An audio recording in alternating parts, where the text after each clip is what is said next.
get locked up. He's doing jail time, prison time. No, not at all. So And you I mean, basically even go ahead. even if he did, like, again. See, they and got we're us not with the saying red herring. Sal did. This is the point of the red herring. They actually got us right now because we're discussing this, Joan, and it's not relevant to the case Not at all. Yeah, they exactly. literally got us with this. That's what I was gonna say. It's like even if, like, to make this claim, right? Even if, like, you're a landlord, someone's living in your apartment, and you see him on the corner, like, you know, he might be someone you know from being a kid, and as a kid he used to stand on the corner and sell drugs or whatever, but then he got locked up, he got rehabilitated by the justice system, and then, you know, you rent him an apartment, right? As an adult, has kids, then you see him standing on the same corner again, kind of looking like he's doing the same stuff he used to be doing when he was a kid. I can't go and say, you know what, get out my apartment, you're done. No, you can't do that. You can't. Right. That's still a wrongful eviction. Right. So even again, this has nothing to do with what they're actually being sued for.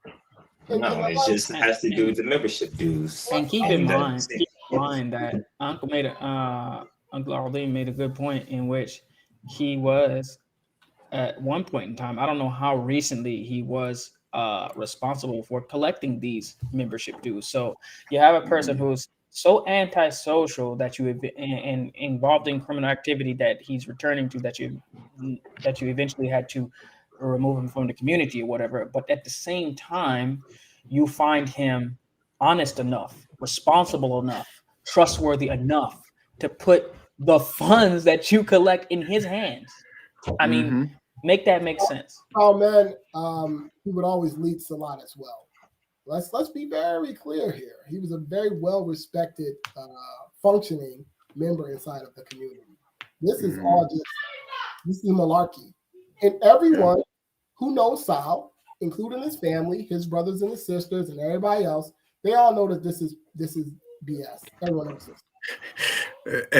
And what I want to point out too is, so let's just look at this. So, and to convince him to being an upstanding Charlotte County civilian and community member, to no avail. So at least you have established something that if I'm the plaintiff lawyer, I was like, okay, so I can agree with one thing in the sentence, that he was an upstanding Charlotte County civilian community member. We'll agree on that. But now you prove that he stopped being that, and they'll have to prove that. So now they just established right now that at some point in time during this whole period, Sal was an upstanding Charlotte County civilian and community member. Okay. Now go prove the rest of your claim. Meanwhile, the person is a good point that regular Joe pointed out, man. This is a good point. Oh, alhamdulillah, may Allah bless you. The one who is trying to convince him to be an upstanding community member, and with this counselor or whatever, it was is a convicted felon. So I mean, it's like, and we can't say that someone who is a convicted felon can't turn themselves around and can't get themselves back together and do it right. But you have a person who does not have this issue, and a person who literally does. They got papers. I mean, they got some real paper. Be loyal. Yeah, and they're the one who has been who is the one who is put in charge or has been deputized to try to convince a person who already is an upstanding citizen to be an upstanding citizen. It really doesn't make sense. If you have two people, one of them has a track record and he has been convicted of felonies in the past, and you have a person who hasn't.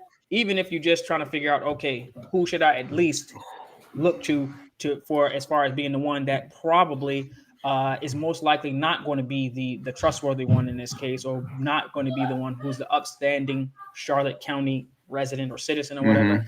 I'm going to have to go with, their history. The felon is the one that I'm going to not trust outright, and the one who has a reputation of being a decent Charlotte County resident, I'm gonna trust, and then we can go from there and then look at the facts.